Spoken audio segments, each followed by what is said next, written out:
was sitting down under a tree. He said, Lord God, I want you to help me with a big, big word a tourist tell me. The man says saying it other places unique, but it sound to me like he was talking Greek. So tell me, God, and a different scene. When the man say unique, what he mean? And here how I tell him, only Saint Christopher in Tabernacle, a bad man hold up the police station. Oi, only Saint Christopher, the sergeant and all jump the window and run. Only Saint Christopher, the man out and bail, walking wrong with a gun. And all the people in Tabernacle dare not speak. So a situation like this is unique. Forward. I wanna feel him.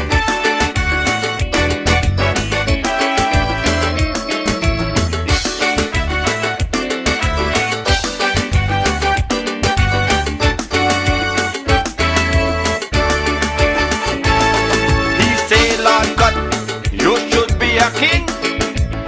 To sing, you have such an excellent memory and a mind like a dictionary. Your little explanation is so clear. Once again, my brain is now in gear. So one more time, give me a beat of the proper meaning of the word unique.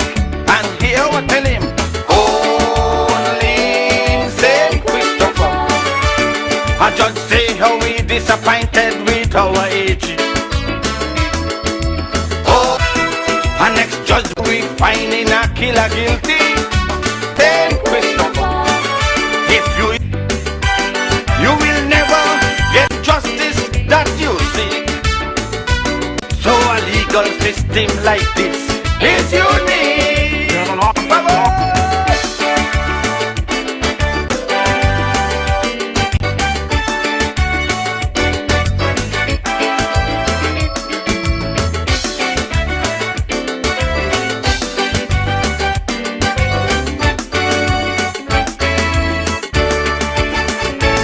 Mackie say, me boy, what you say is must agree with you. The word unique in every case means something you find only in this place. So tell me now and proceed with care. Come close to me and whisper in my ear. If think it is so unique for true, do we have a prime minister that is unique too? And here I tell him, only Saint Christopher, prime minister reaching late and he works with those who come early. Only Saint Christopher, he gets up on all Fool's Day and he suddenly fire my king. Only Saint Christopher, he ain't got no explanation to give to nobody. But if he doing all this to prove that he is not weak, then a prime minister like ours is unique. Come on. Ooh. I want to feel you. You feel me?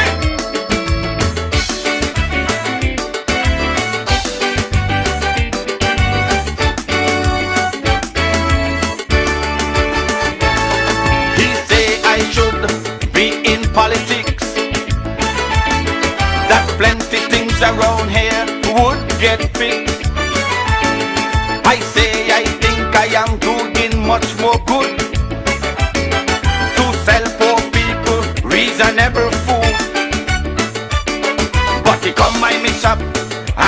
had a beer to celebrate Christmas and New Year.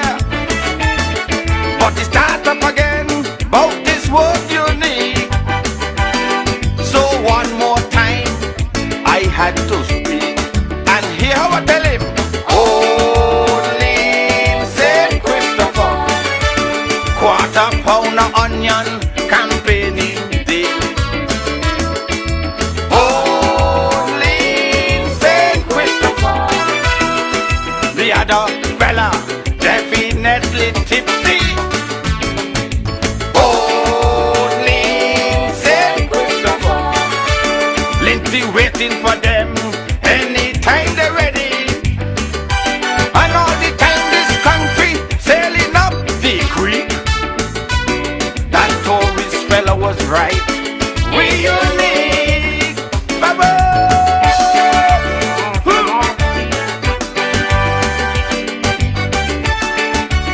Ay, ay, ay.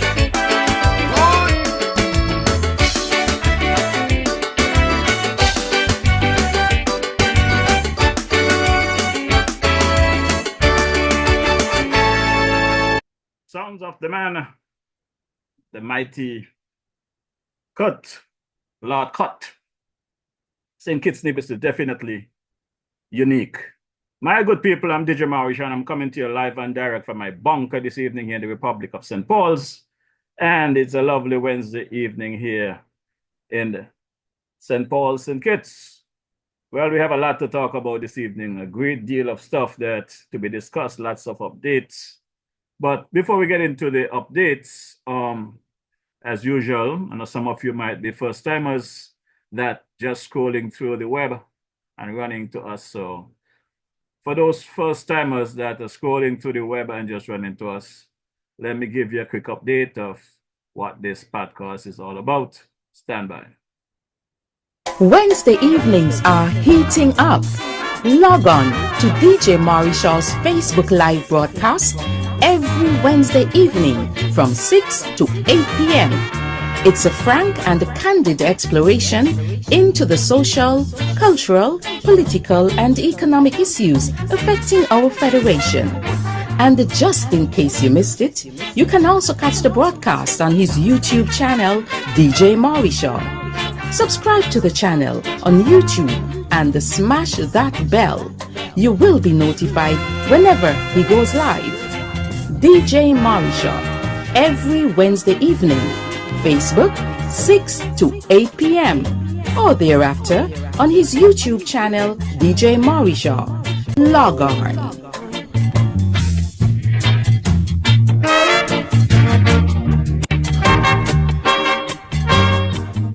Yes, you heard it right. That's DJ Marishall's podcast here every Wednesday evening from 6 p.m. to 8 p.m. And you log on, you get some great information and great conversation. But before we get any further into the podcast, let me jump across here to the sister island, Queen City, Nevis, and hear what my boy Carbo have to tell me this evening. Cabos, located at Fountain Village in Nevis, is the go-to spot for your Saturday treat. Tantalize your taste buds with his delectable Cabos Delicacy Goat Water. Or, if you prefer some soul food, then Cabos Fungi and Fish is definitely the way to go. Call ahead and reserve at 869-663-9694. Then make your way over to Cabos and enjoy the vibrant atmosphere while you savor your delicacy. Cabos, we are not changing, we are only improving. Food all over, food all over, you got the food all over. Yes, a lot of food all over Nevis, a lot of food is all over St. Kitts. Whenever you reach out to Carbo, you let him know DJ Marish has sent you. Now let's take a quick listen to Sister Carmen of Carmen Caterers. Girl Sandra, you know where you can find nice fresh local food 7 days a week, one provision and all kind of thing. Girl, where? Right down there by Shellings, by Carmen Catering Services. Girl, she opposite the bus stop. Girl, And she also cater for weddings, parties, anything you want to cater for, funeral and all. Girl, and trust me, you're gonna enjoy the food. And she also selling bites and sundaes. Opposite the car shop, right down the main road. Girl, you could call 665-1494 or 663-6005 to order your food or go and pick up your food. Girl, the food will be finger licking and you get your money worth. You ain't want nothing better than that. For sure, you don't want nothing better than Carmen cooking. Lovely cooking. Had some lovely cheese spaghetti today and what do they call that? Stew, chicken. Lovely, lovely. Now let's take a quick listen to what my boy Malvern Gums of the Spectrum Band in St. Thomas, Virgin Islands have to tell you about the DJ. Hey, this is Malvern from Spectrum Band, and you're listening to DJ Marisha, playing you the best in Caribbean music. You got that? Hey, this is Malvern from Spectrum Band, and you're locked into DJ Marisha. Keep it locked. Right there, because it's going to be mass this evening. And before we get into any further joke, because it's going to be a fiery evening this evening, let me take straight to Brother J.A. Dwyer Astafan commentary for today. So stand by. Greetings. The budget session in Parliament is just weeks away. And it won't be budgetary business as usual. It can't be. Because, as has been the case for many years, the cost of running the country is way, way up. While the main source of government revenue, the CBI, is way, way down. It wasn't always this way, but it has become this way. Why is the cost of running the country way, way up? Because successive administrations have failed to create sufficient jobs and sufficient variety and energy in the private sector. They failed to produce the legislative infrastructure to encourage and stimulate private sector job growth and entrepreneurship, and so on and so on. And as a result, they have had to take party supporters into the public service to keep them happy. The public service, to a large extent, and I say this respectfully, has become a welfare program. As part of this sad reality, a lot of our people want to be in the civil service because it is secure. And because once in, it isn't easy to get out or to be put out, and you get a free pension at the end of your service. Then, sometime after, you get a pension from Social Security. There is little motivation to be actually productive in the public sector. So to a large extent, the public sector is like a morbidly obese person, cannot do too much for itself. And Dr. Drew is a medical doctor, so he knows about obesity and morbid obesity. On top of that, there is a ton load of what we call in St. Kitts and Nevis teething and bubble going on in the public service, in our waters, in our airspace, and on our soil.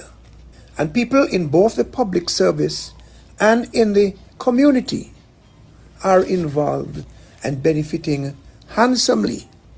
This, of course, is costing the government and you, the taxpayer, massively. We're talking about budget, saving money, making money, and putting everything, the resources, to the best possible uses for the people of the country.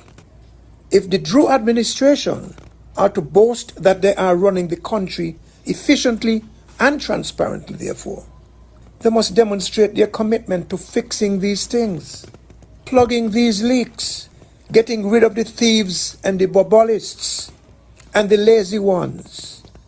This is a critical part of ensuring that proper fiscal planning, practices, and management are in effect in our country. And it is all, as I said, very relevant to the budgetary process. And I've said this countless times. 25 million, 26 million, 27 million, 28 million dollars a month on the public payroll is outrageous, not sustainable, needs to be addressed. Who is going to do it? This is budget time, Dr. Drew. And the double salary for everybody, every Christmas was never a good idea because it was based on political appeasement, not on productivity and efficiency, and certainly not on sound fiscal management. It went into the hands of everybody. Those who did not show up to work, those who did but did little or nothing, those who went off to drive their taxis, buses or trucks, or look after their contracting or other business during government working hours, instead of doing the government's work. Tut, Mun, Sam, and Bagay, everybody got the double salary. And this has become part of our political culture, embedding in people's minds the belief and attitude that they are entitled to be rewarded for something they never did. This is a very serious challenge which the Drew administration face. And instead of confronting it full frontal, they have continued where previous administrations left off, piling up the public service with political cronies. Perhaps in some measure because of their own anxiety at not having produced much in terms of new economic development and job opportunities. They could have eased the pressure of unemployment without piling up the public payroll by simply, for example, reducing the number of work permits issued to non-citizens, opening the door to those jobs. And my bet is that there are well over 1,000, maybe over 2,000, and placing restrictions on the way construction and other service contracts are awarded so as to offer some job market protection for our people. Call it what you will. Everybody is doing it except us. On this point of work permits, I want you to note that in St. Kitts and Nevis, remittances being sent out of our country are higher than remittances coming in. I'm told that we get about $30 million coming in annually and about $35 million sent out annually. I'm therefore suggesting to the Prime Minister, in addition to tightening the work permit arrangements and making sure that our people get a lot of these jobs that other people are holding, impose a tax on all remittances that are sent out of this country. But while the Drew administration cannot be let off the hook for continuing the political patronage to which I referred, it is also fair to say that previous administrations left the country with serious problems. Dr. Douglas took us to the IMF when we did not need to go there, rather than spend what was now building up in the CBI as sufficient funds going over the years to satisfy the debt, a debt that should never have been run up to that level. It was reckless. Had to give creditors a haircut. People and institutions were punished as a result. And it put us in a spot where today, 12 or so years later, there are still people who were part of the haircut, who are aggrieved by it. They went along with it because they wanted the little country to be okay. But they knew that the government was generating significant money from the CBI. If you go to those people now and say, we're raising government bonds, will you invest? You might get people to invest, but you might also get people to say no. Bitten once, never again. And maybe we don't need to do a bond issue, or certainly didn't before, because there was all of this money coming in through the CBI. We shall see where the debt to GDP ratio is, and all of these things, and whether borrowing has to increase and debt has to increase. There's nothing wrong with debt. Once you borrow money that you can pay back in a timely manner, and you don't close out opportunities for macro and micro economic growth and development in the country. Meanwhile, Here is a way for the government to add potentially hundreds of millions of US dollars, over $1 billion EC dollars, by simply giving investors in the Galaxy Jail project 3 months. I've said this before, and this can come up in the budget. It's about raising money, cutting costs, managing fiscal and administrative prudence. 5,500 of them invested, over 20,000 passports issued. I would not be surprised if none of them paid the legal minimum. So I'm saying, as I've said before, give them 3 months to pay or lose their citizenship. Some will agree to lose their citizenship, others will pay. You can raise maybe as much as $1 billion from that. That money can be used to do a lot of things for this country. Here is a chance to clean up that Galaxy mess, that jail project mess, and to put some real money in the treasury. Of course, the jail project is the baby of the Harris administration. And even before the jail project, that administration had an opportunity to place a world-class hotel called the Six Senses in the La Valley area. Whatever it is they said or did not say or did not do, the developers of the Six Senses picked up and went to Grenada, where that hotel was built and is now operating. These are the same people who developed our Park Hyatt. And not only is the Six Senses operating in Grenada, but they're now building, the same developers, an intercontinental hotel, 150 plus rooms. Thanks to the Harris administration. Consider the job losses, the economic loss to this country as a result of that, even before the nightmare of the jail project and the deprivation of the people of billions of dollars. I heard the Premier of Nevis recently speak of his visit to Bermuda, and he had great praises for how organized and developed Bermuda was. That money that was available to us in actuality and potentially could have put us way past Bermuda. But there's one thing we need to add to that money. We have to have the right attitude as a people and the discipline as a society. And this has to be encouraged and even structured through legislative and other administrative action, through the budget. Because with all of the wealth in the world, if there's no discipline and purposefulness, it will all be lost. Poor leadership has caused us, through the Harris administration, to be worse off to the tune of billions of dollars. To add to the billions before from Douglas, more than enough money to have positioned us powerfully and proudly in the region, in the hemisphere, and in the world. You get positive attention and credibility and business action. You stand out as an achiever, going around pitifully, hat in hand, like a beggar, and not showing good performance. Gets you nowhere. Just keeps you on a plane up and down the place, like a world tourist. At whose expense? And let me put in a word here now for our small businesses. Those billions of dollars of which I spoke could have been used to help solidify their place in the economy.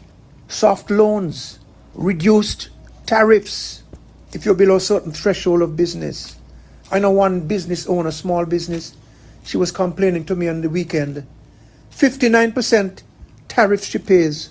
When you add rent to that and her other expenses, she is barely making it. And her navel string is buried here. She's a smart woman. She's an honest woman. She's an industrious woman.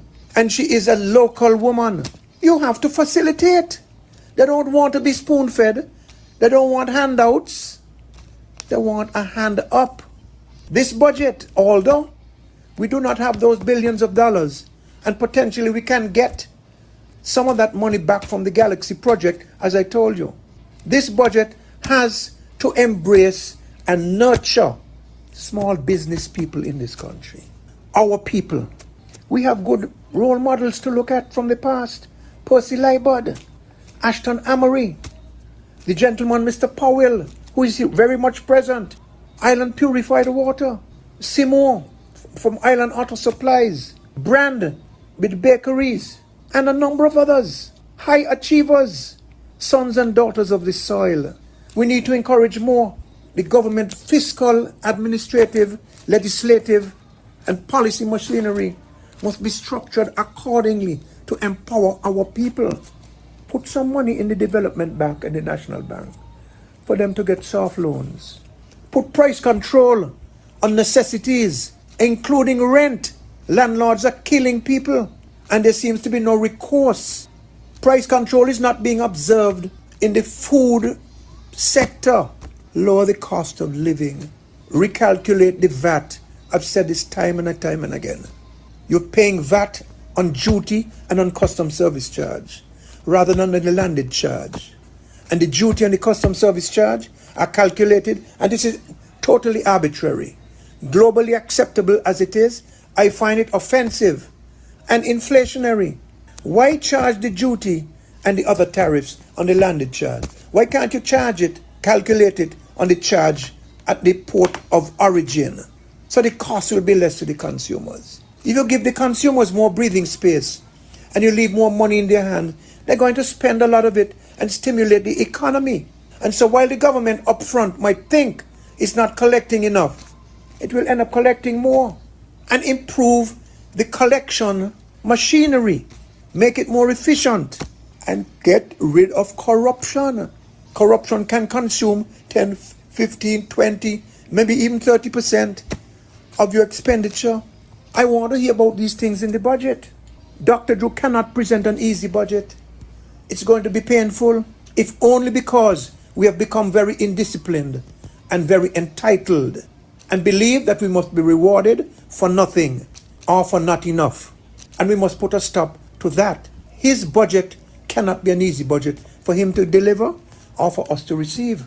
I am not saying he's going to increase taxes or add taxes. I don't know what he's going to do, but I believe I know what he needs to do. Ladies and gentlemen, we are at an inflection point, a sea change moment. The situation is very delicate. What Dr. Drew needs to do might cause some political backlash. Some people might be upset, but he's a doctor, and a little injection might hurt for a minute, but helps in the long run. And he must be a doctor and not be afraid to administer the best medicine for the people. Serious and significant measures in terms of public sector efficiency, economic transformation, attitudinal adjustment, and other things have to be implemented now, or else we are done. I look forward with bated breath to hear the budget address of the Prime Minister and Minister of Finance. Thank you. Yes, viewers, that's the commentary for today, G. Dwyer Astafan commentary for Wednesday, November 13th, 2024. Very lovely commentary, my good people. And I know many of you would comment that the man G. Dwyer Astafan continues to speak of the wrongdoing of the former administration, but for whatever reason leave out his good friend, Premier Brantley, who was part of that former administration. As a matter of fact, he was the Foreign Affairs Minister in the Team Unity administration and now sits as the Premier of Nevis under a CCM government and is the leader of the opposition, federal opposition there in Bastille, St. Kitts. Now, there's been a lot that has been pondering in my head for the last couple of days, over a week. And I am aware that as an adult, you know that love brings pain, whether it might be you're in love with someone, you love a family member, you love your country. Somewhere along the line, some pains comes along with it because there's some disappointments and you just have to deal with it. But I have always asked the Almighty God to grant me the serenity to accept the things that I cannot change and the courage to change the things that I can, and the wisdom to know the difference. Living one day at a time, enjoying one moment at a time. accepting hardship as a pathway to peace. And St. Kitts is going through a rough period at this point. And in my wisdom of my grandparents, I continue to live a life of never to worry about who will be offended if I speak the truth. Don't worry about who will be misled. Because if you don't speak the truth, there are some people out there who will be misled. And I cannot live with that. And I don't want to live with deceiving people and destroying them if I don't speak the truth. So my mantra is never worry about who will be offended if I speak the truth. I worry about people who will be misled, deceive, and destroy if I don't speak the truth. The conversation this evening is a lot to talk about, and there are several segments.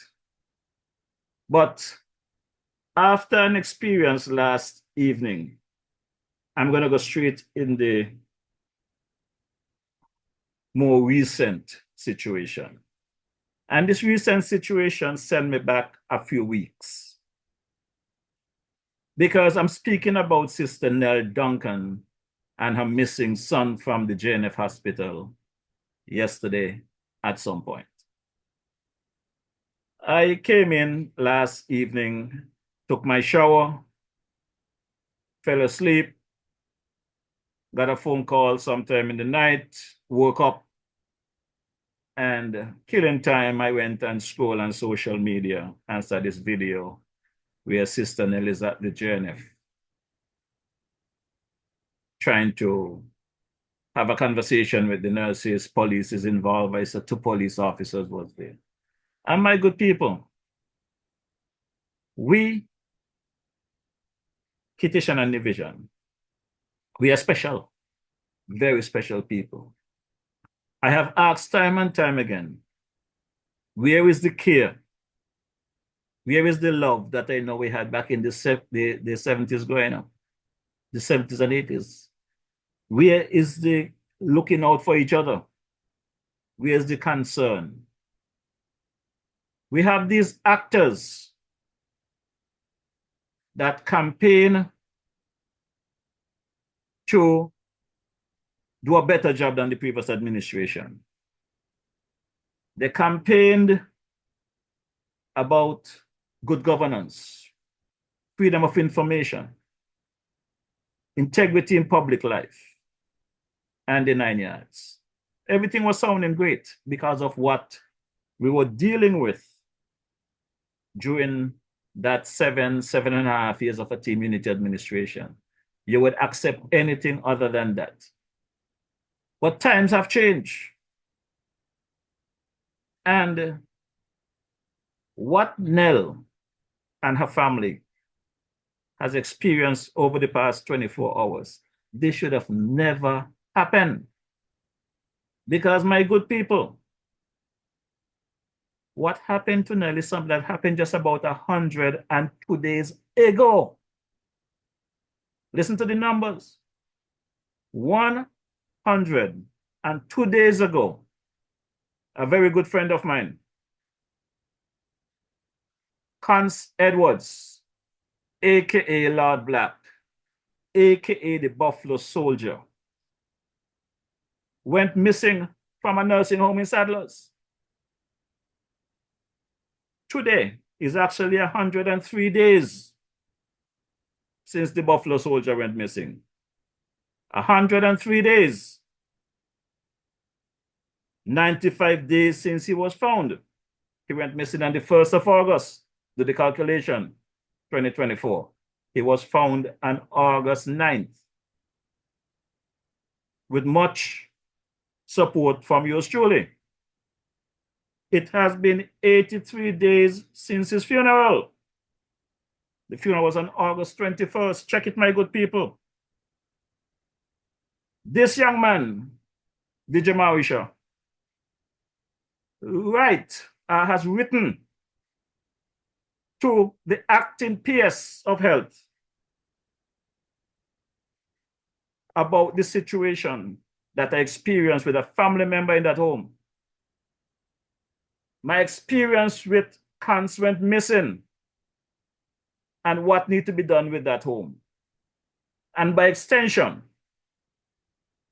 not just calling for changes for that home because it's not adequate for the services providing, but across the board, the healthcare system is in dire need of repair. Through my investigation and my questioning of various members of the healthcare departments, the various nursing homes, the Ministry of Health, the CMO, through my investigation, I found out that there is no protocols in place.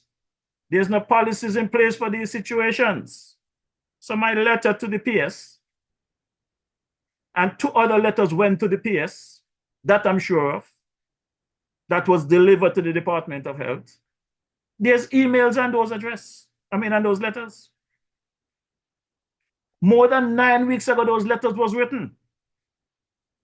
And to date, not a response from that PS, not a response from the Department of Health or the Ministry of Health to say, we acknowledge receipt of your letters. We are investigating the matter. We're looking into the matter. We will follow up with you for a meeting to give your input. Nothing. There's no care coming from the Ministry of Health. And I leave this matter at the foot of the Prime Minister because he's the Minister of Health. And I'm pretty sure he's aware of the conditions and what happened to Brother Lad Black, the cancer wards. Yes, the Prime Minister was off island at the time. The acting Prime Minister, the Deputy Prime Minister, was the acting Prime Minister, Jeffrey Hanley. And I'm pretty sure you guys have heard me said in the past, when I reached out to Jeffrey Hanley, I didn't get him. I went and took a shower. By the time I came back, there was a message. I see a missed call from this number. Who it is and what the call is about. I messaged him and I told him who it was and what the call was about.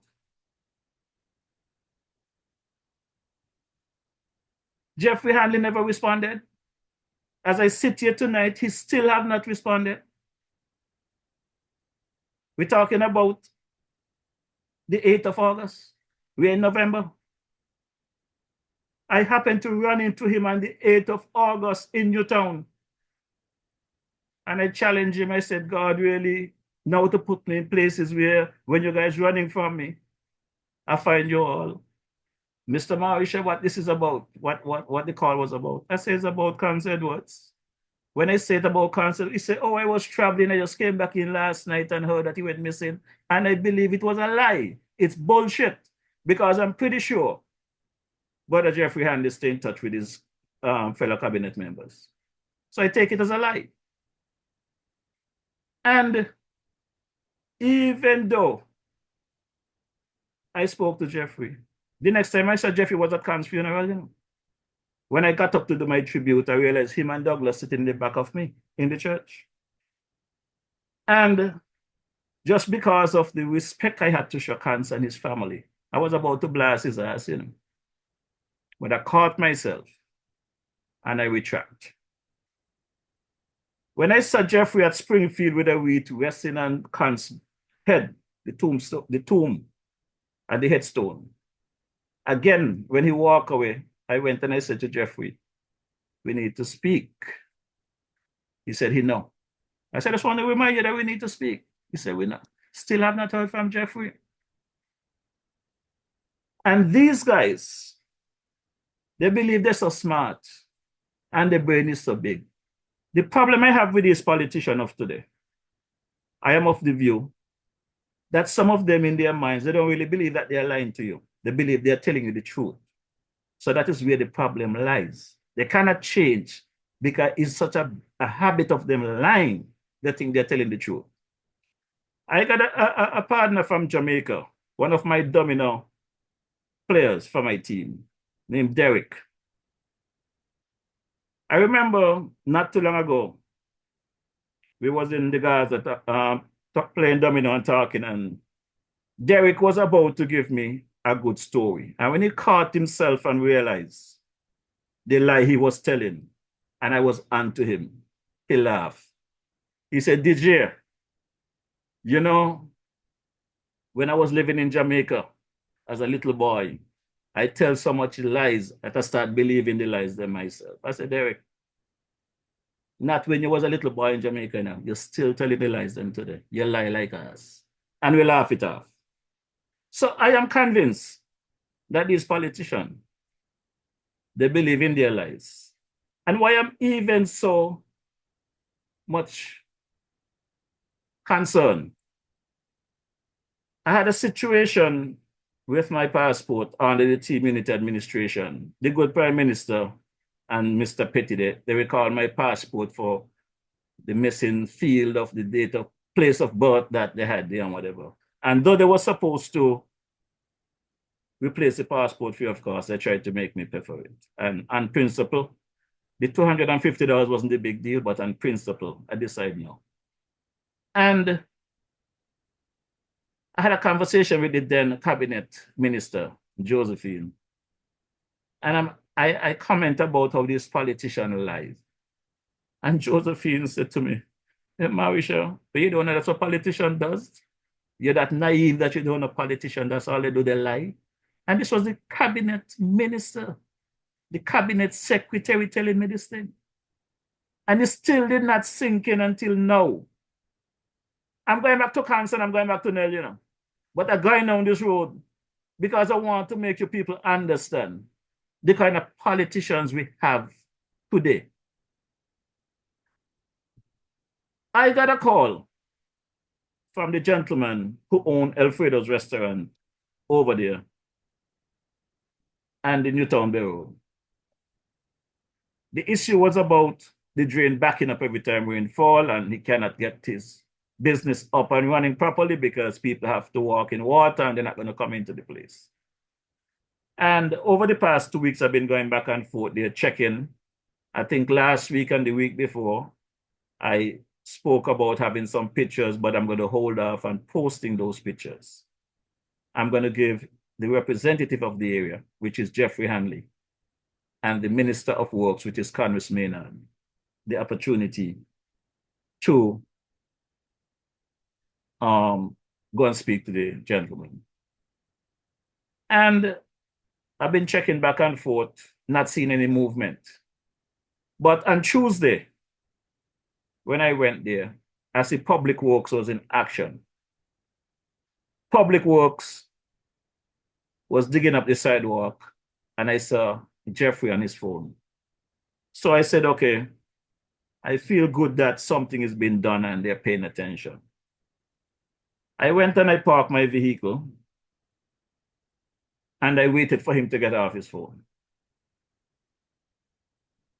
When he got off his phone, I said, good afternoon, Mr. Minister. I would like to have 30 seconds with you, please.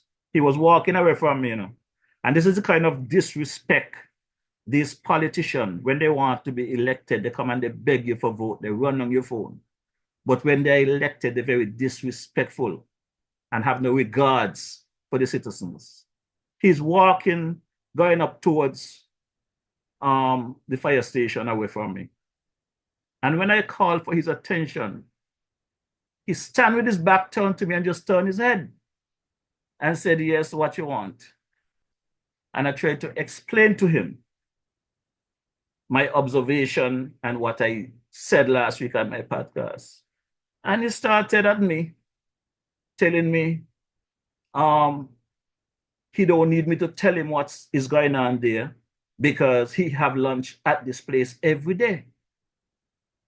So I said, okay, Mr. Minister, I'm not telling you what to do. I am trying to explain to you my observation and what I did. Well, I don't care. I say, you know, this is the problem I have with you all, politicians. You all are there to do the works of this country and to represent the citizens, but you are the second one. In a very short period, tell me you don't care. I heard the AG say the same thing to me a couple of weeks ago. Well, if you all don't care, get out of the way. Give somebody the opportunity to do the job for the people and for the country. Who cares? Because it's clear that you all don't care. Your all actions, it's clear that you don't care. Anyway, After him and I had a heated exchange, and he's saying to me, I'm screaming. I said, no, I'm not screaming. I'm matching your voice. You raise your voice, I'm going up there with you. You bring down yours, I'm going to bring down mine too. This is where it's at. You all work for the people. Show respect to the citizens. And he calmed down. I said, I really came here this afternoon, glad to see you, and trying to give you some credit for the work that you're doing. When I actually stop and saw you here, I wanted to take a picture of you and the site, that in the event I decide to post these pictures on my page, I can show that something was reported and you, as the representative for the area, is doing something about it. He said, sure, no problem. So he went back over in the area and I took the picture and whatever. And after I finished speaking with Jeffrey, I basically went back to the owner of the place there and tried to get an update. And I told him what Jeffrey said to me, because Jeffrey claimed that he eat lunch there every day. The owner of the place said to me, he laughed. He said, Jeffrey eat lunch here every day. He said, Mr. Mauricio, Jeffrey used to frequent here prior to him getting into government. Since Jeffrey has been in government, he might have come here around once. I have not seen Jeffrey. This problem been going on for months. I have not seen Jeffrey. And again, I went all of this way to say, why are they lying? Why a simple lie like that you eat at this gentleman's place every day for lunch, when you know you did not? So I go back to the situation that I'm trying to get at. With the Ministry of Health, the Ministry of Health is there to deal with all aspects of health, whether it might be the various clinics around the islands, the 3 main hospitals on the island, or the nursing home and the JNF, satellite clinics and whatever. So what happened to Brother Hans Edwards, missing 103 days ago? I came here and I said, this should have never happened again to anyone again, but it happened in 102 days. Simply because I am of the view that these people just don't care. It's either they're not capable of doing the job they are assigned to do, they're willful, they don't care, or they're trying to undermine the Prime Minister. Because at the end of the day, the Prime Minister is the Minister of Health. And what transpired at the JNF cannot go unpunished. Cannot go unpunished. Heads must roll. Changes must come. And I am inviting Sister Nell to be a part of this fight, to be a part of this voice. Earlier today, I joined the search party for several reasons. Because last night when I saw the broadcast, I said, well, I do not know how to get in touch with this person. I do not know what's going to take place. And I don't want to be pushy and go organize any search and whatever, and people tell me mind my business. But then this morning when I got into the JNF, I see Brother Moiler Box post something about a search at 10 o'clock. And then when I go and scroll, I see a message from my boy there, Mac 10, in the New York area, asking me to assist because this person is a friend of his. So I reached out to Martin and find out really what was going on, and he explained to me the situation. So I said, okay. I went and I spoke to the DHI and explained to him, I understand there was an incident at the JNF, and being one who is at the JNF, I think the JNF should provide some bodies to assist with the search. So I volunteered, basically, to be a part of the search party. And he responded, told me, yes, he is aware of the search, and yes, he gave me permission to go on the search. And he acknowledged that I was a part of a previous search, so I would know what to do and whatever. And everything transpired where down at the starting point, I see I ran into the model cop who decided to harass me as usual. So I had a few chat with model cop before we take off for the hills. Some went different directions and whatever. And engaging in folks to try and get a feel of really who this young man is, what he's about and whatever, to find out where can we look and stuff like that. And it's funny that the gentleman who explained to me that he worked with him and he saw him yesterday and whatever. And I asked what he likes to do and to try to get an idea where to search. And one of the guys said, oh, he always said he would like to ride those kid jets over at Frigate Bay. And I said to them, well, it's funny. In his condition, I don't think he will be able to get to Frigate Bay already, but he might try to make his way there. And we still do whatever work we could have done, but we was waiting to get the dog from Ross University. And luckily, the coordination, I spoke to the police a couple of times today, trying to get things coordinated. And the police did their part. And luckily for us, and thanks to the praise that everyone has sent up, the young man was located over there in the area of ECCB by the solar farm over there. So I would assume, as discussed, he might have been trying to make his way to Frigate Bay. Thank God he didn't make his way to Frigate Bay, because just before coming to St. Kitts, we had a similar situation at the Orchard Beach in the Bronx, New York.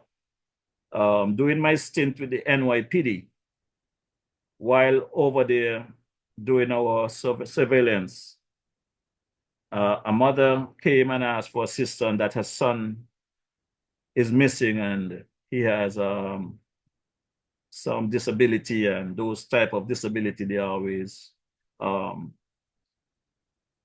to the water. That's the direction they go for whatever reason. And after hours of searching that beach, and Orchard Beach is a very long beach, dirty like hell, and bringing in divers to dive the beach and doing all kind of stuff. A couple hours later, we found out that the young man is at home. They find him at home. So that was something good. But I say all of that to say this. These people that have been placed in certain position, it's not about your jacket and tie, or your shine shoes, or your egos. Nobody knows everything. Every politician, every candidate that travel in the diaspora, where Kittitians, Nivisians are, when they're campaigning, they would say to you, we are inviting you guys back home to make a contribution, bring your talent, bring your skills. We want you guys to come and help out. That have always been the mantra. That is during the election season. But when you come back home, you're rejected. The people feel like you come to take their job. They don't realize that you're a support to them. And you're not going to be there to take their job, but to help life and to make things easier and to improve. The situation is in,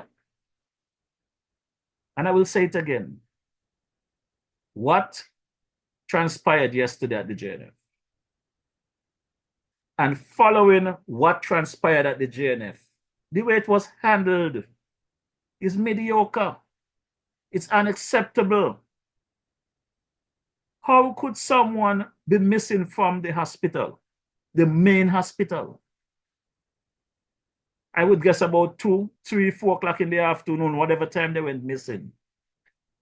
And up until this morning, 8 o'clock, 9 o'clock, 10 o'clock, 11 o'clock, 12 o'clock, the mother of the person that disappeared is still struggling to see the footage, the camera footage of the institution. How can this be real? With all of the people that claim they're so smart, they're so educated. How hard was it to pull that footage last night?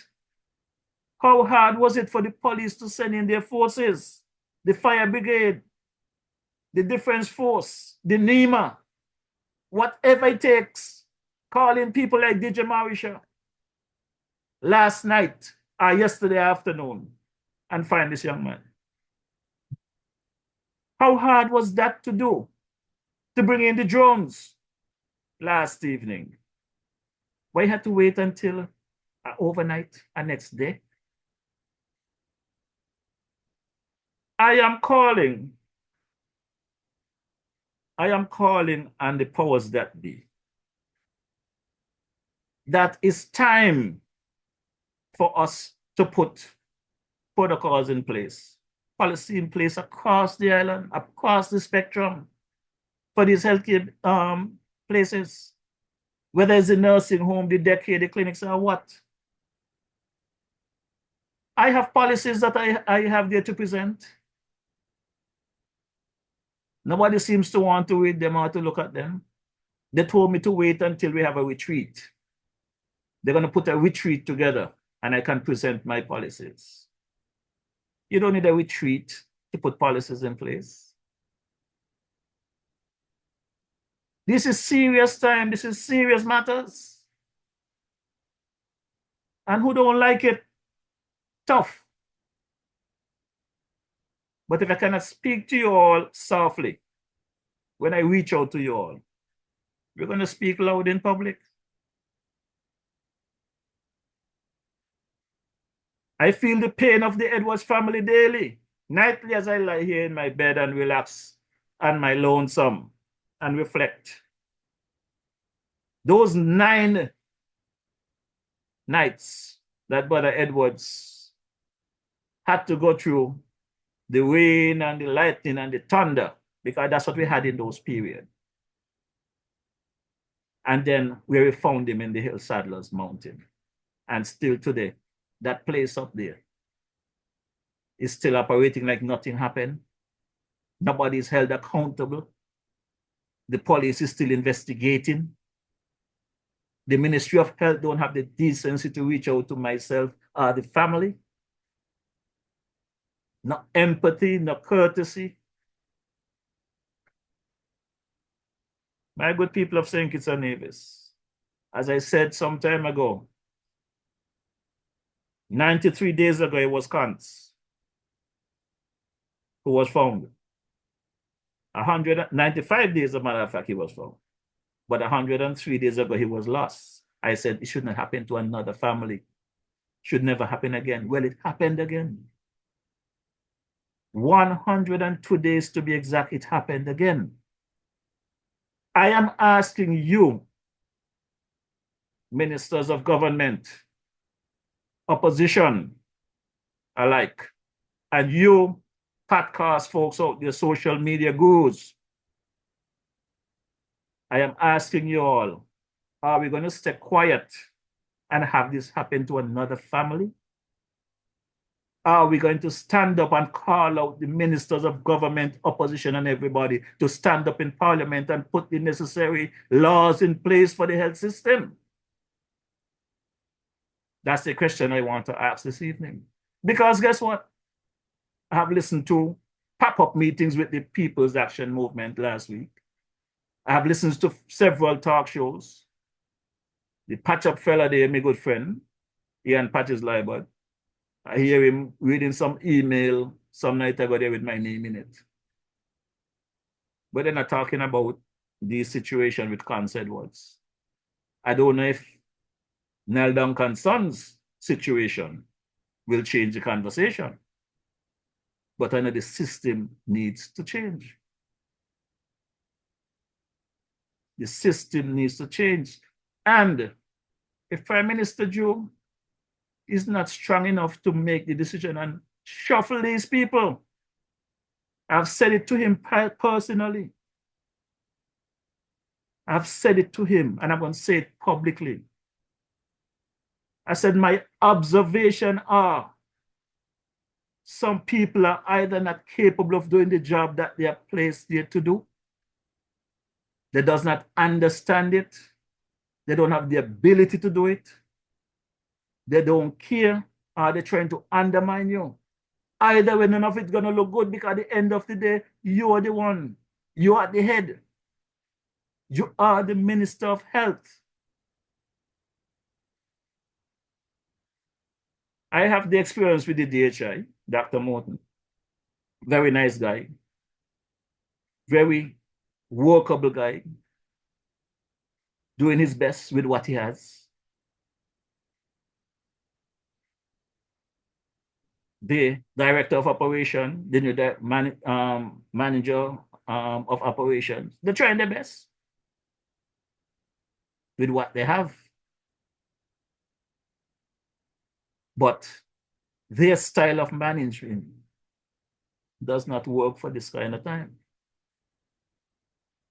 You need a strong hand to change the direction of what's taking place. I'm open to the conversation. I'm open to sit down and speak with them. I am coming from a place where I did over 20 plus, almost 30 years in the healthcare system. I've seen it. I've been involved, whether with theory or practical, at all levels. And it's not that hard to fix. It is not that hard to fix. But for whatever the reason,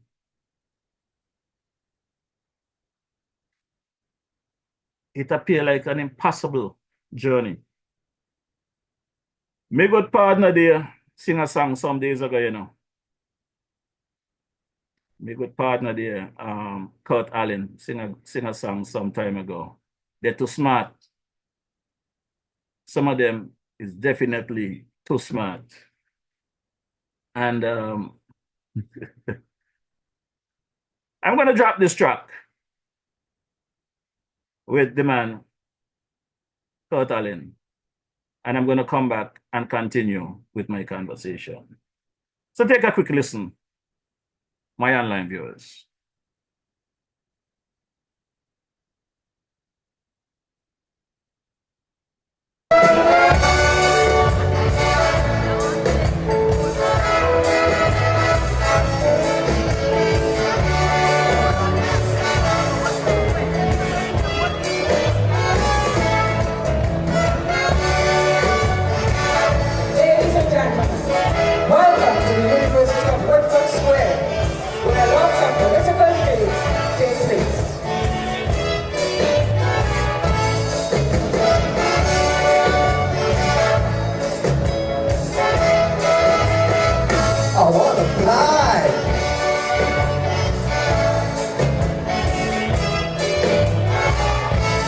Is happening to Sweetie and T. Ask them boys in Parliament for me. Education is indeed a golden rule, but not to make you become a power-hungry fool. Next election, I'm telling you flat, I want a candidate who comes like a bat. I will campaign to be very end for somebody who can't come from 1 to 10. Cause them fellas, they're bright. They're too bright, and that is why. Oh my goodness, they're bright. Cause bright, and that is why. They see it bright with a 2020 vision, but to see people live in 1920 condition. So much vagrants in the city, they could easily overthrow the Chinese army. I see they build a great big wall to ensure that Obama has seen the scholar at all. So for me, there is no other answer. It's best we elect a stupid prime minister, cause the fellas they bright. I say they more than bright, but they not run this country. I want to stretch.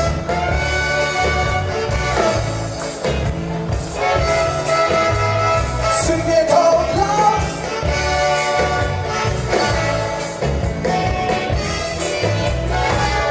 Education, healthcare's in a mess. Broken house, so much people think we possess. Then we choosing crime too. That is a past them fellas and not yet. I was from the action. Every day it's a vicious murder and rape, and every day it's a known criminal escape. So I'm teaching OEO the bagatelle for a candidate who can't read and spell too well. Cause them fellas they right, and that is why they not run this country right. Precious goodness they bright, like torchlight. That is why they don't want issues at night. It's all crime infesting every neighborhood. Yet we have an active commissioner. Like here is Hollywood. It's all right. They're keeping the blimp in the sky, but we crime rate higher than Selassie. Illegal guns and drugs in police stations. The fellas getting transformed instead of prison. So with a campaign song from Alan Asha, it's best we elect a cancer prime minister. Cause the fellas they right. I say they're more than right, but they not run this country right. I wanna whine. Sing it out loud.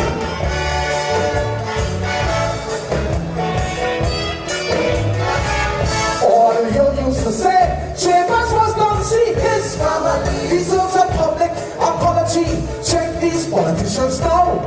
Read their CVs, degrees like these from UWI and UDT. But Budu Singh and Suki have no certificate from Captain who conduct the doubles to conglomerate Harvard, Stanford, Oxford. I really don't care, my candidate must graduate from Woodford Square. Cause the fellas they right, and that is why they now run this country right. Goodness gracious they bright, like satellite, and that is why because we don't realize it's so bright. Racism still exists, then encourage policing and self-made stupidness. It's so bright. Chachi and Pandey can't stop behaving like a bunch of sorrow-in idiots. But they take their marriages, they love to arrange against it. Obama, every man shall talk and change. Oh, that just don't promise, don't try to become law to make the country a good law prime minister. Cause them fellas they right, they're more than right, but they not run this country right. I want to run.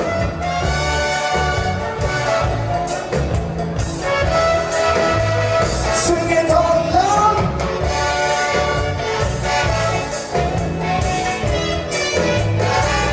Unemployment, a rising as soon as financial crisis. Not much we could have do. You're not responsible, but who's accountable? It's who's where we forgot to serve the people. Property owners calling for the axe. They encourage me to buy house.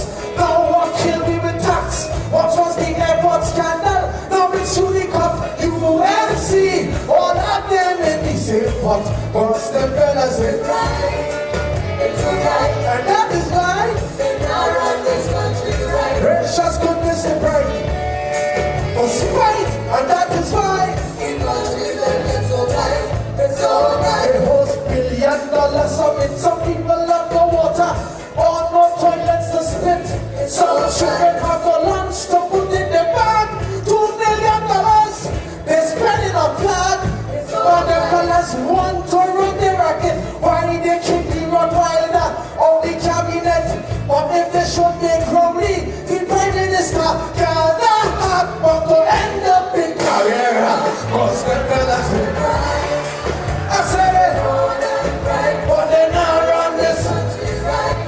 to go.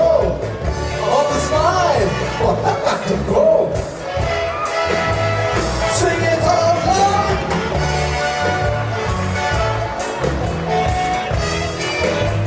Sing it out loud.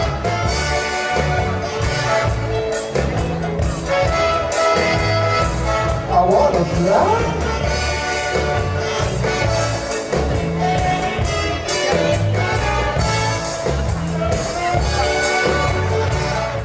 Yes. Mr. Dixon, Yes. your paper that Yes. They're too bright, man. They're just too bright. Because everybody that they put in places, they either got masters or God knows what else. But they're still messing up. Mr. Prime Minister, are you they're gonna make look bad? Are you the Minister of Health? You need to step up, step forward, do the things, take action. This situation cannot go unanswered. This situation with cancer was the Lord Black. Changes must come. All these other stuff you are going to Parliament and talk in the language. We don't need that right now. We got low-hanging fruits we need to address. What happened at the JNF last evening should not happen again. What happened with Brother Concert was the Lord Black should not happen again. I am calling on you, Mr. Prime Minister, as the Minister of National Security, as the Minister of Health. Let's have that conversation. Let's sit in the room and knock it around, beat up on each other. Whatever we have to do, let's do it. But walk out of that room with a consensus of some kind of policy, some protocol for this healthcare across the board. St. Kitts Nevis. That need to be done urgently. Let's get it going. I am ready to participate. My good people, in my next segment, I'm going to go across to the prison project here and these CBI offshore accounts that we've been hearing about. I also get some update here from someone that there's going to be, let me check my phone, a press conference on the,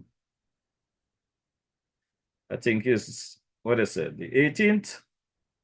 Yeah, next Monday, the 18th of November at 11 a.m. I understand there is going to be a press conference at the MSR Hotel, formerly the Ocean Terrace in Fort Lands, Bastia. The press conference will be led by the gentleman that apparently filed a RICO lawsuit against individuals in the US, the head of the MSR team, Mr. Felipe Martinez. I understand he'll be giving details with the CBI and related matters. All media members of the public are welcome. Common space are limited only to about 150. I'm kind of confused though, because I am hearing of MSR coming to St. Kitts on the 18th of November to have a press conference in regards to the CBI. But someone also sent me a clip in regards to Ken Whoop speaking about names maybe added to the RICO lawsuit case on the 21st. So I am at a loss if the MSR mogul, Mr. Felipe, is going to be adding names to his already filed lawsuit on the 21st of November. Why have a press conference on the 18th? I am at a loss. So let's take a quick listen to this clip. We have breaking news. Prime Minister Dr. Terence Drew and Attorney General Garth Wilkin may be named as conspirators and/or defendants in the amended RICO case for fraud. The RICO case investigations have revealed that Prime Minister Dr. Drew did in fact sign off on a substantial number of illegal applications for the jail project. In other words, Dr. Drew actively and willingly participated in a scheme to defraud St. Kitts and Nevis of its CBI revenue. Attorney General Garth Wilkin failed to act on the information provided to him concerning the fake due diligence company owned by Caribbean Galaxy, thus facilitating the continuation of the fraud. This will have serious implications on the new amended RICO case that will be filed on November 21st, 2024 by MSR Media. Furthermore, the Drew administration committed perjury when it submitted to the court that this government has no knowledge of the price the illegal citizenships were sold for. Applications Dr. Drew signed in his capacity as Prime Minister. Lies. Here is a quote we find quite applicable. Continuity of government does not mean continuity of fraud. Felipe Martinez. My integrity on this matter is critically important. I have to protect the country and my integrity. Can you imagine if I was naming this? Just imagine if I was naming this. I think part of the saving grace of all of this is that I am not named. No evidence on me. No questions about me. I take this very seriously because I already see how this is hurting St. Kitts and Nevis. I already see the questions being asked. Of people asking what kind of country is that? I want to tell them that this is a country of integrity. There are bad actors, yes. But this is a country of integrity and good standing. Just imagine if I was naming this. So it appears that the Prime Minister was saying that he was not named in the original lawsuit. And we have to imagine if he was named in it. So my question to the Prime Minister now, I want to not imagine. I want you to tell the country. If you are named in this, what role did you play to be named in this? After some weeks ago, I get wind of some of this back and forth chatter on the line, as I said last week, my good people. I was very concerned about Prime Minister Drew and the country getting caught up in this mess. And I reached out to the Prime Minister and let him know that there was someone that I asked to do some digging. And some information that came back was worrying to me, was concerning to me. And I needed him to have an audience with that person. I do not speak for that person. I do not know their contacts, where the information came from. But I wanted the Prime Minister to get the information for himself firsthand to really make his decision on what needs to be done. So I did my due diligence, I did my part. I linked the Prime Minister with that person. Now, where we are, I really do not know where we are. I want to believe that we have a Prime Minister that is being honest with us. That is what I want to believe. The truth of the matter is, as this case moves forward, we will find out who is bullshitting us, who is lying to us, who has the country goodwill at best, because back in 2022, during the election period, the campaign period, we were campaigning about shutting down this prison project, this issue with the passport that was given out by the farm administration. And I went up to that prison farm and I saw the work that was being done there. I went back lately, within the last couple of days. My drone did a good job flying overhead, seeing the result. And if many of you take a look on my Facebook page, I put some updated pictures there. Since 2022 and now, I do not know if there was a break in the work being done and that prison farm, prison project. But what I can say is some new structures has been built. They are far gone as well. The older structures that was being erected, grass is overrunning them. So I do not know what's going on with those structures, but there are many new structures that is ongoing. I remember not too long ago, I heard the Prime Minister made a statement in Parliament, said that he was set up. Well, I do not know if he went into details of how he was set up, why he think he was set up. I have not heard that explanation. So it would be nice for me to hear from the Prime Minister how he was set up, why he think he was set up. And according to the word on the street, is whatever arrangement was done on this prison project by the former administration, our current Prime Minister have signed off on more certificates, units, whatever the case might be, than any other Prime Minister. I do not know what liabilities or what that will cost us in the long run. But I am wishing the good Prime Minister well.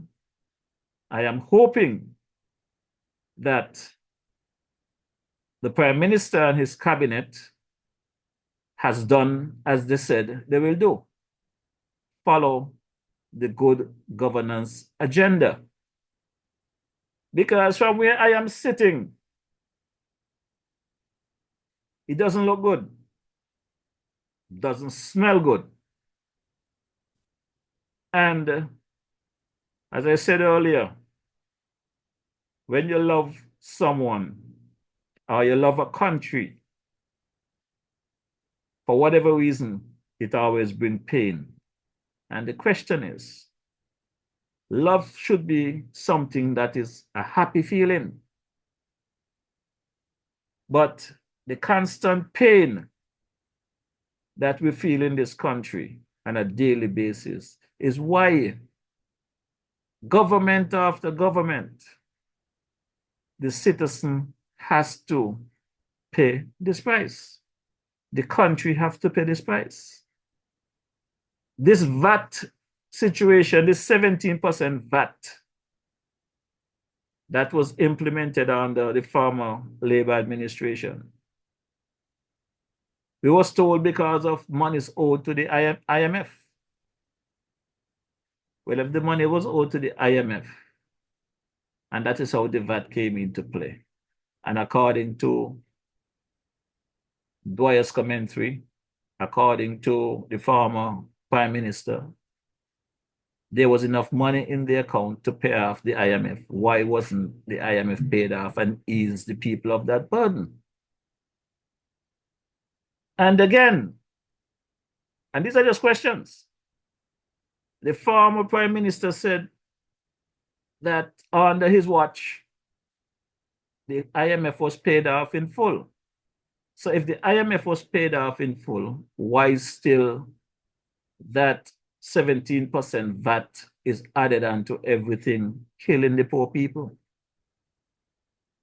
Every couple of months, you all give 3 days out of the year about VAT-free, reduced VAT 5%. This bullshit like you're doing somebody a favor. We need to hear the facts. We need to hear the freedom of information. We need to hear about the integrity in public life. We need to hear all the things you all campaign on. I am at a loss with these things that I am hearing. It does not add up. This constant line is getting to me. You all go into parliament, you all put preachers to open the prayer, to say the opening prayer and preach all kind of stuff. And then you all lie to the people. You go into church on a Sunday, do the same thing, you're up front. Biggest Christian in church on a Sunday. And then you come out and lie to the people. I think I have common sense. I think I have a lot of sense. But I am confused as to what is taking place. And I'm pretty sure if I am confused, most people in the Federation is confused. It might be just a small amount is on the same page because all of you is into what you're all doing. But on a wider scale, the country is at a loss. And you all supposed to be smart.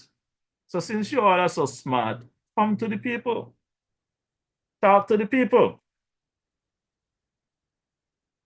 I know some of you ain't gonna love me after tonight, you know, but that's okay. I don't want you to love me. All I want you to do is to do the people job, do the right thing. That's all I want you all to do. Love me, hate me, just do the right thing. Fancy tell us we have a right, you know. And I'm gonna drop the trap. Because no matter how you all feel about me, just do what the people elect you all to do.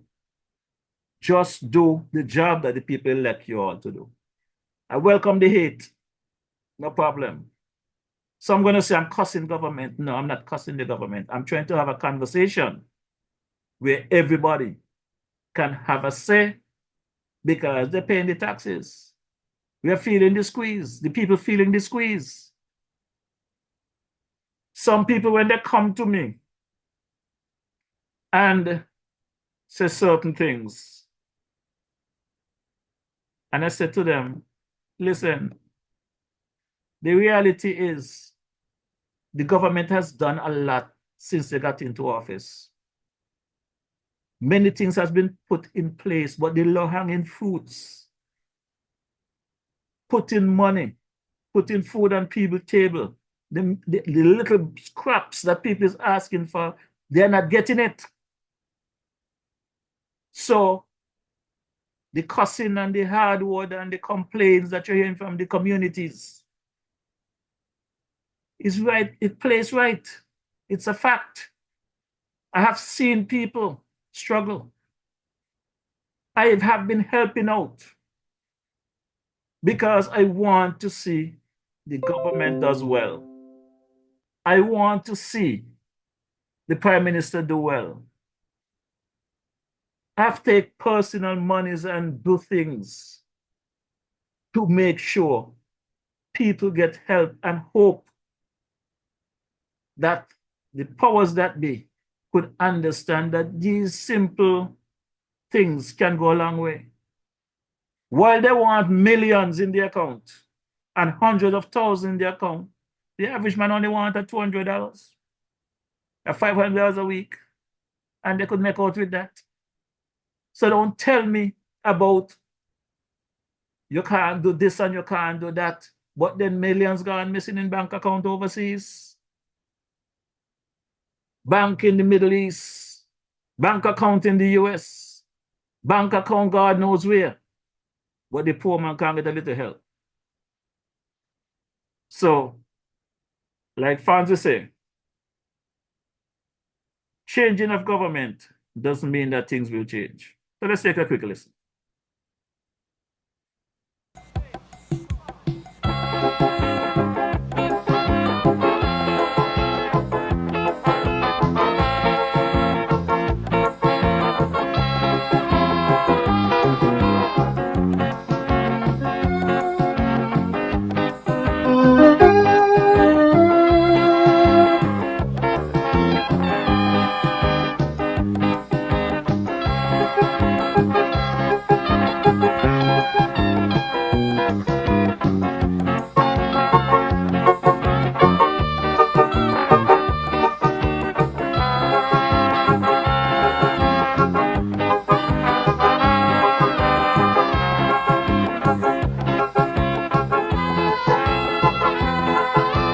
Think it's so blessed land of beauty. Where is your destiny? For you're now the subject of much confusion, creating diversion from your peaceful destination. Day after day we have heard your cry. Citizens, you're the ones on whom I rely to restore my glorious pride and honor, and the atmosphere of peace once shared by your ancestors. Oh, but we have watched foreigners trying to deprive our right, using sons of our soil, our nations to exploit, while we foolishly look on, figuring that we are wrong if we raise our voice in opposition. No way! But we have the right to accept and the right to object anything for this nation. We have the right to inspect and the right to protect everything that God has laid in our hands. Oh yeah. But how can we truly say that we love this land if we stand and observe it heading for destruction? If the right is ours to be free, then tell me, then the right is ours to decide our destiny. If we have to stand up and fight, then let's unite, for we have the right. Oh yeah. Oh, no lie, die. Oh lie, oh lie.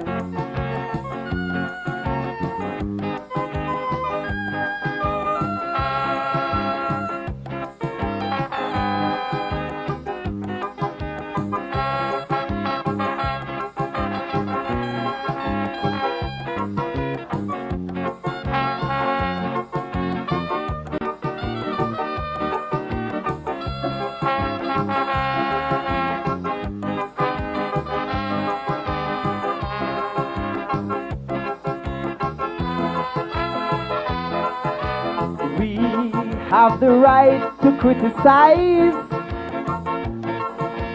things that are displeasing to our eyes.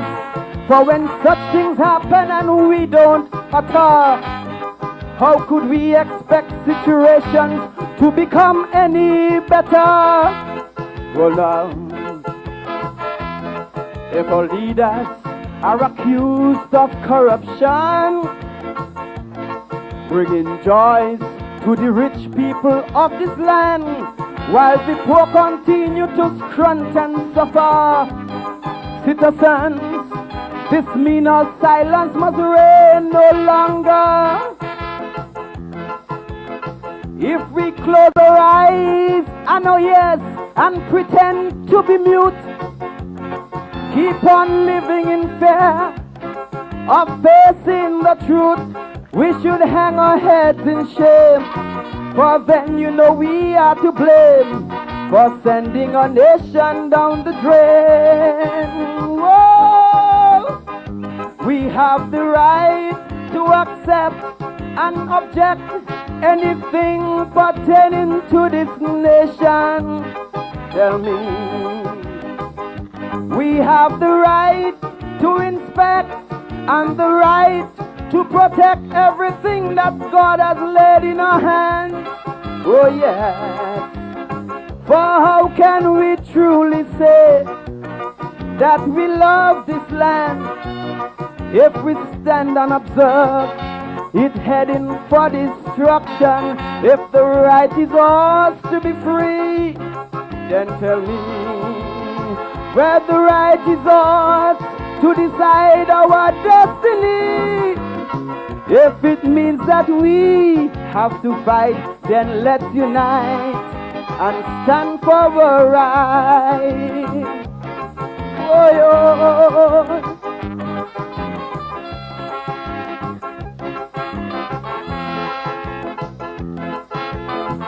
Eli, oh, yeah.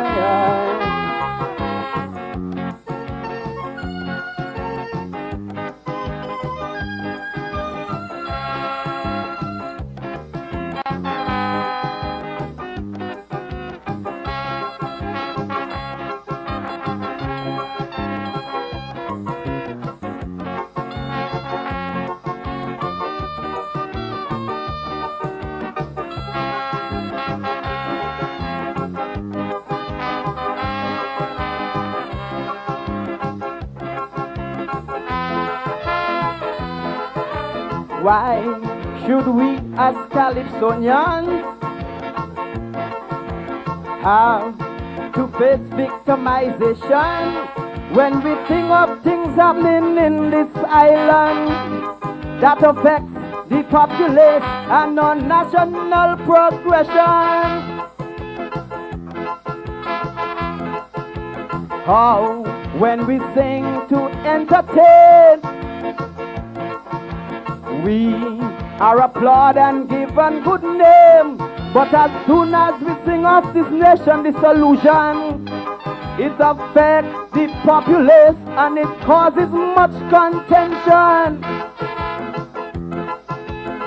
If our nation's grievance we fail to publicize, putting our people on guard and opening their eyes, then we should abandon this stage. Our efforts is an outrage, contradicting our Indian heritage. Oh yes, we have the right to sing out.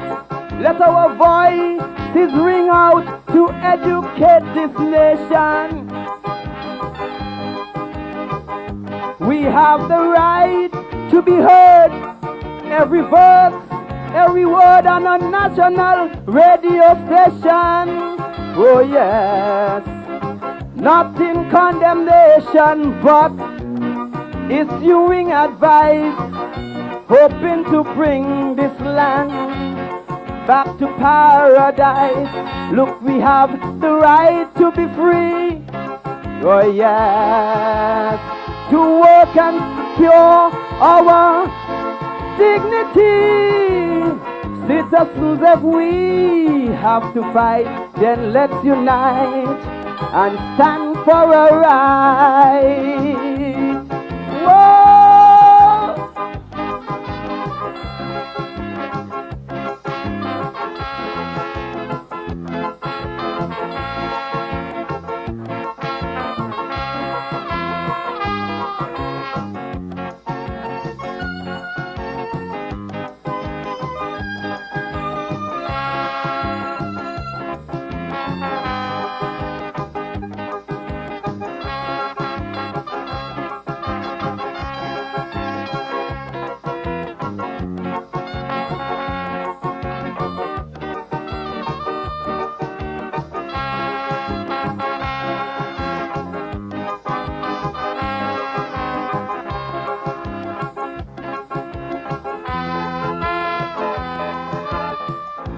Yeah, the songs of the man King Fancy.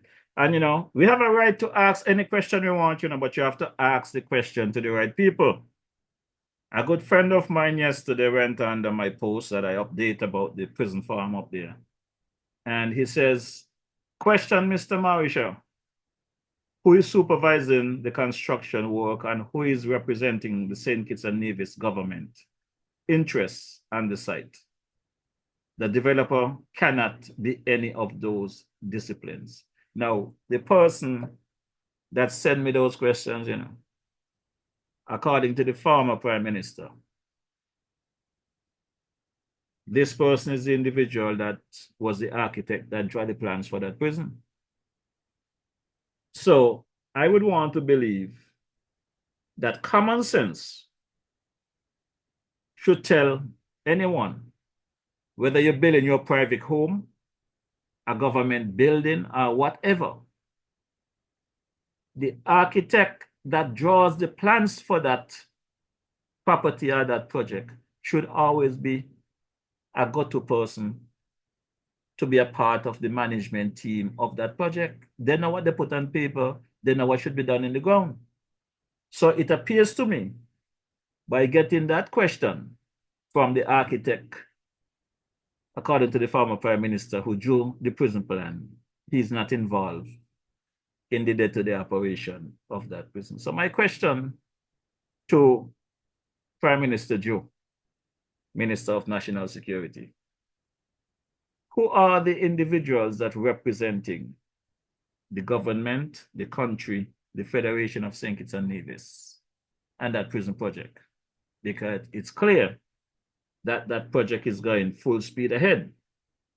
So could you guys please, at your next press conference, your media persons out there that goes to these press conferences, I understand there's either a press conference or a round table coming up tomorrow and on the 20th. So when you guys go to these press conferences, could you guys kindly ask the Prime Minister, who are the individuals that's sitting in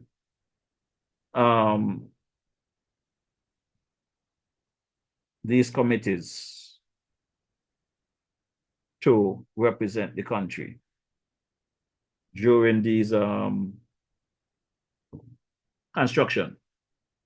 People want to know. And since the people want to know, DJ Marisha want to know as well. Because what I see going on up there is like a jigsaw puzzle going on up there in those buildings. You're like just trying down igloos all around up there. So I really would like to know what's taking place in that facility. Will that facility ever complete? Or is just a means to give somebody some money or wash some money or whatever they want to call it? Because it is very confusing.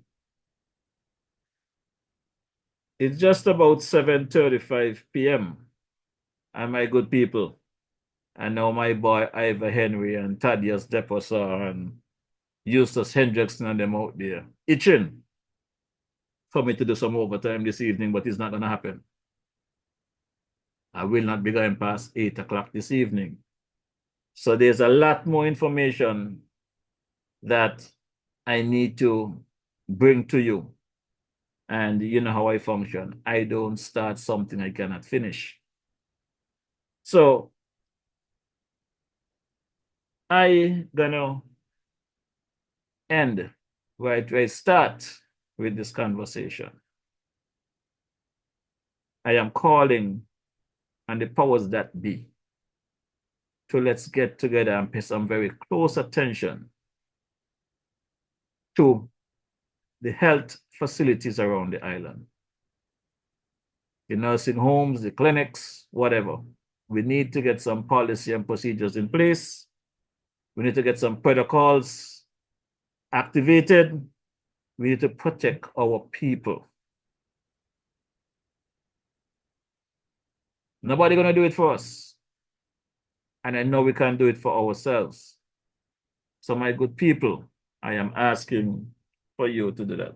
I'm here taking a little sip of the good people in Newton Ground, the Island Purified Water, thanks to Brother Powell and his team there at the Island Purified Water that keep me hydrated when I'm in the Federation of St. Kitts Nevis. And my good people, by way of update, good updates. Again, I would just want you guys to know that, as I said last week, I'm going to repeat it again. I started an initiative there in honor of Brother Lord Black, the man Buffalo Soldier Conce Edwards, trying to cover a little weekly salary for a young lady that really needs it, and to assist a decade that really need the help as well. The funds have dried up. Your contribution have been well spent. I paid up 9 weeks salary, as a matter of fact, for the young lady. And I would like to continue with your help, your contributions. So I want to thank people like Brother Jeff Fritz and Sons Enterprises there in the Molyneux area for your contributions. The Fritz Bakery there in Borio, I want to thank you for your contribution. The man Brother Eustace Warner there at Warner One Stop Bird Rock, thanks for your contribution. Sister Gloria Hutchins there, Smart Fit, thanks for your contribution. The man Brother Romeo Paris there, Paris Pharmacy, thanks for your contribution. Sister Blanchett, Sister Libert, thanks for your contribution. Cora Bennett, Sister Hazel Claxton there, Annette Morton, Pearl in the UK. I want to thank all your good people. Brother Douglas Soy and my brother there over in the Florida area. I got to find his name. Thanks for your contribution, my brother. There are some people who has contributed and asked that I don't mention their names for privacy, and I understand that, but just want to touch a few people that don't mind me calling their names. Some people did promise some contribution, which I have not received, but look forward to when you do get that funds, you get it across to me. I want to say a good evening to my son there, Jeff Roy Jr. in the LA area there. I hope you're getting better. Had surgery on his knee yesterday. So I hope you're recovering good, son. I want to say good evening to Sister Jazz. Hope all is well with you as well. Sister Nelta Robinson, good evening. Sister Beverly Marisha, Cora Bennett, Hazel Claxton. How about Sister Ann Farrell Smith? Hope all is good with you. My baby girl there. My baby girl is getting real big. She left 7, now looking for 8, but she looks like she's already 18. That child is big and have some energy. One also is good evening, Sister Gwyneth Marisha. Hope all is well with you. My sister Esther Hutchinson there in the Tortola area.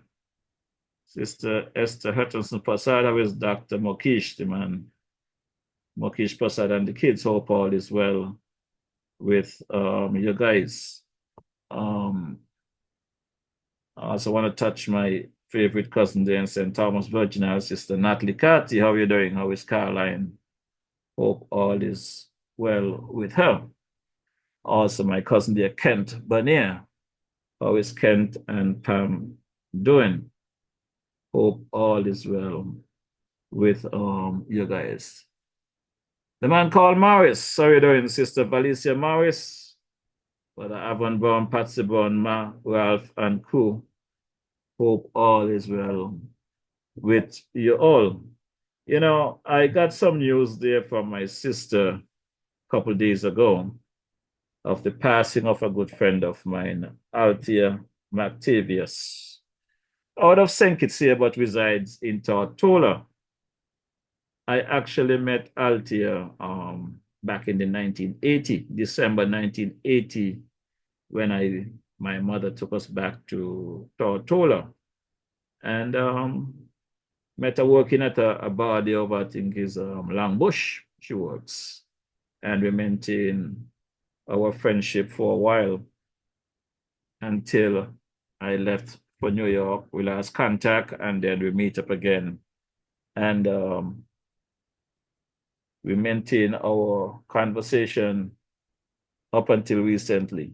As a matter of fact, the last time I spoke to Althea, she explained a few things with me, and I'm going to share it with you folks, because my good people, we only passing through.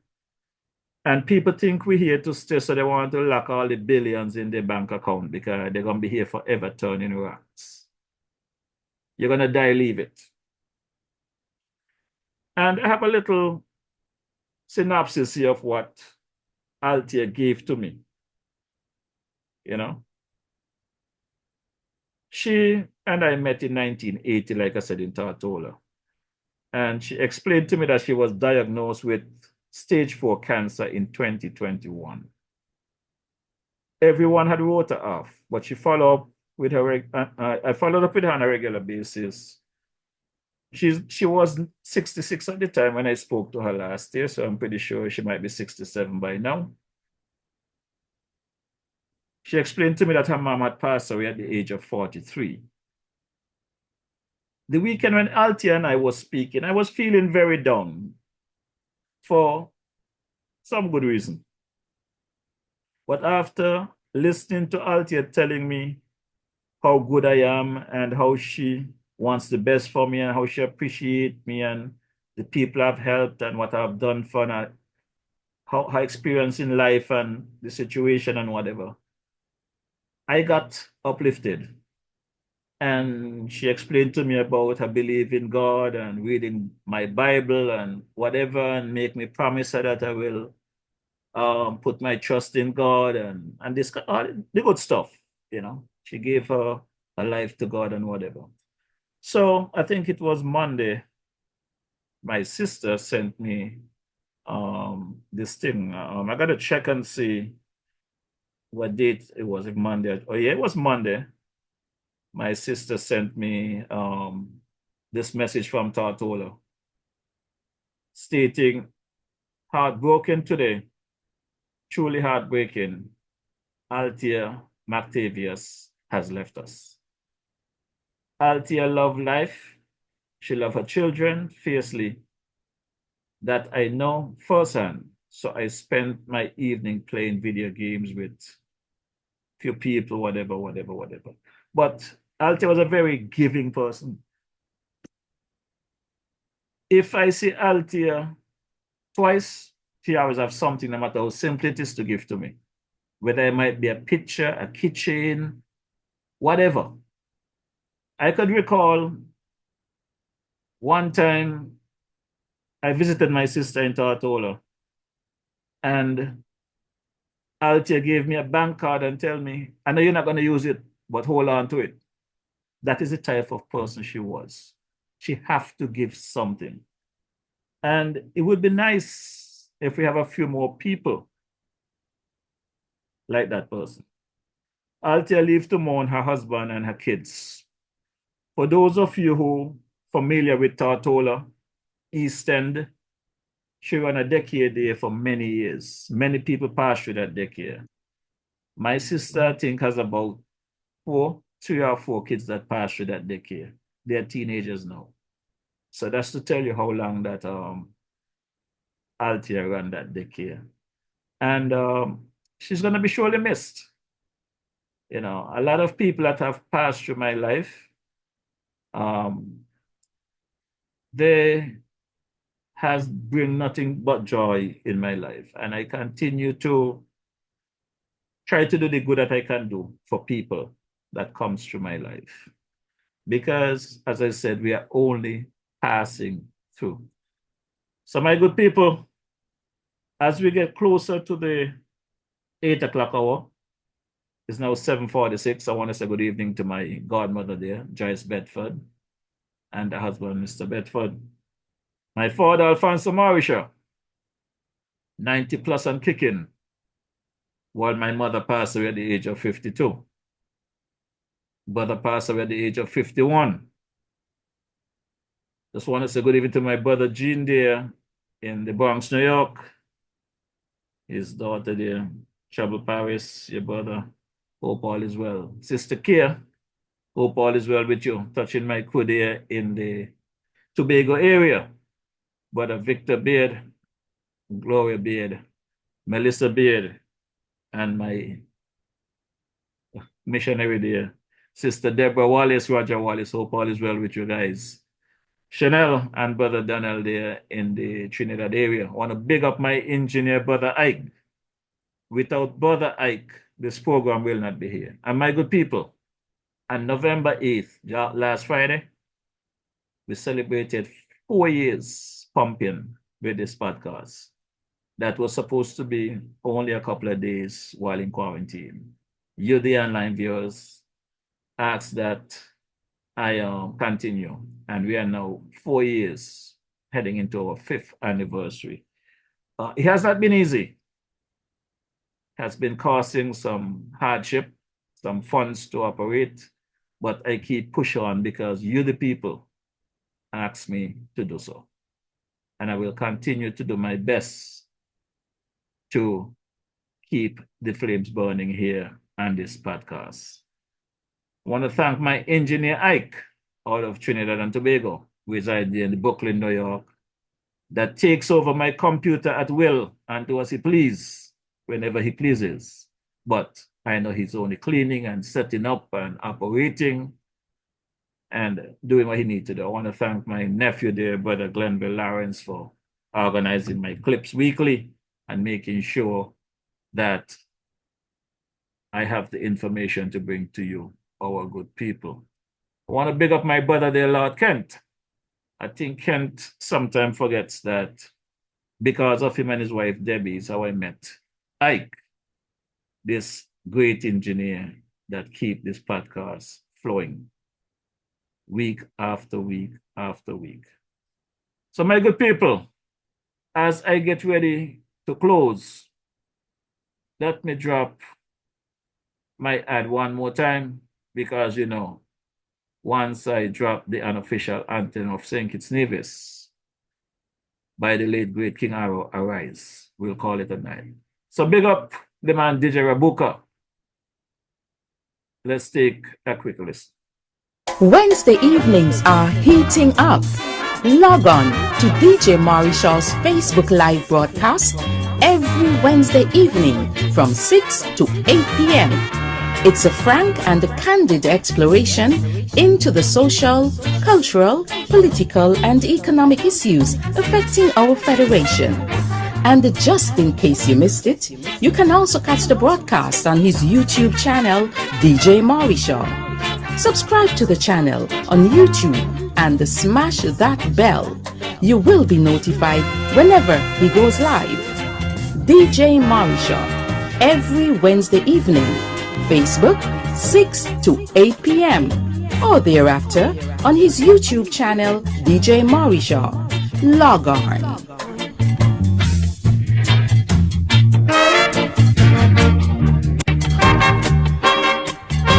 Yes, you got it right. You heard it there. Every Wednesday evening from 6 p.m. to 8 p.m., DJ Marisha is right here to bring you everything nice and easy. Let's take a quick listen to my boy Malvern comes off the Spectrum Band, I have to say. Hey, this is Malvern from Spectrum Band, and you're listening to DJ Marisha, playing you the best in Caribbean music. You got that? Hey, this is Malvern from Spectrum Band, and you're locked into DJ Marisha. Keep it locked. Right there. And you know when DJ Marisha is rocking and rolling, how we do that kind of stuff. Let's take a quick listen to my boy there, Brother Daniel there out of the Sister Island Nevis. Welcome to Strategies for Business Success, right here on 2020visionradio.com and on 102.1 FM with business development advocate Daniel Arthurton. Each week, Danny will build on a foundation to ensure your success in business. Being in business can be daunting, and Strategies for Business Success can help you avoid the pitfalls. Join Danny right here on 2020visionradio.com, on 102.1 FM, and on your other social media platforms every Tuesday evening at 7 p.m. That's right, Tuesday evenings at 7 p.m. The time and place for your business dreams to come true. Yes, you heard our brother Danny say, my good people, without any further ado, I got to drop this one for you, the unofficial anthem of the Federation of St. Kitts and Nevis. This one is called Arise by the late, great King Arrow. I want to big up Sister Cora Bennett one more time for this one. Thanks for your continued support. Remember, the music is sweet, but I want you to take a listen to the lyrics. Lyrically, we have to get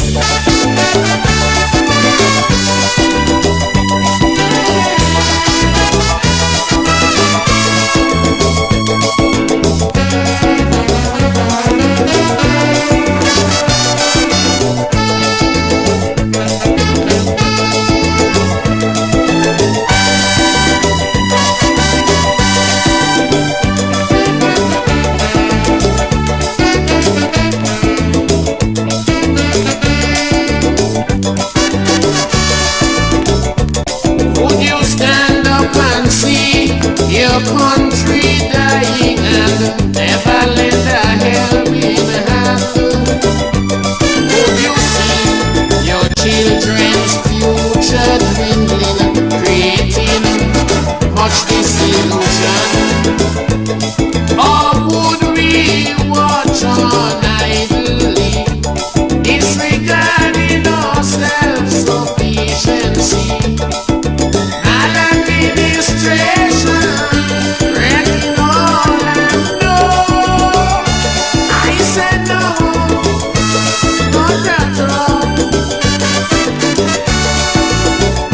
Citizens, let's unite and stand up for rights, all our lives and our lives. Let us reintegrate and correct all mistakes. Reunification, building a brand new nation. We'll move on together hand in hand. Rise, citizens, arise. The country is yours, all yours, still yours.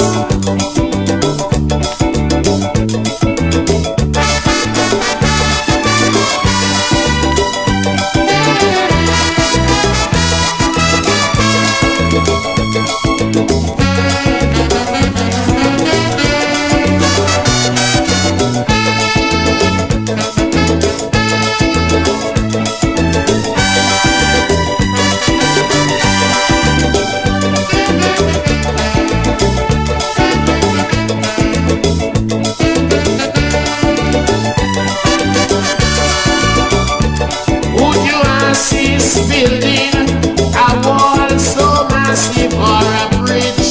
Don't care how small, as one tends to divide our people, the other unite us all. Unambitious men just cannot be a part of this community. Displaying selfishness, a total lack of interest. No, I said no, not at all. Citizens, let's unite and stand up for rights, all our lives and our lives. Let us reintegrate and correct all mistakes. Reunification, building a brand new nation. We move on together hand in hand. Rise, citizens, arise.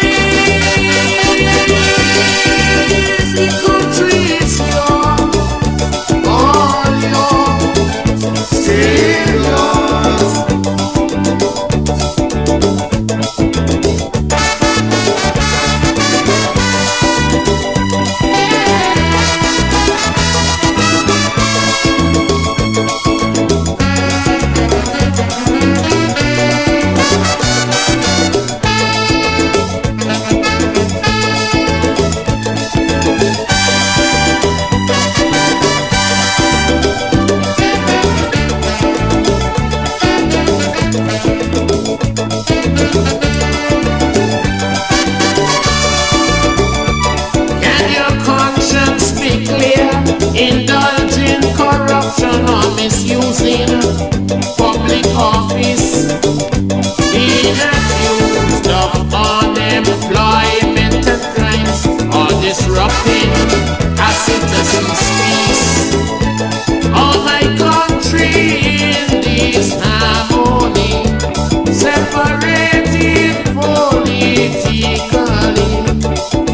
Hatred for a brother cannot love each other. No, I say no, not at all.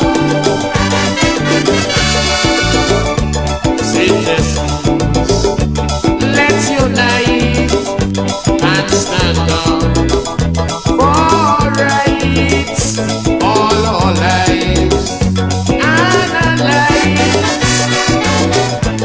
Let us reintegrate and correct our mistakes. Reunification, building a brand new nation. We move on together hand in hand. So rise, citizens, arise. The country is yours, all yours, still yours.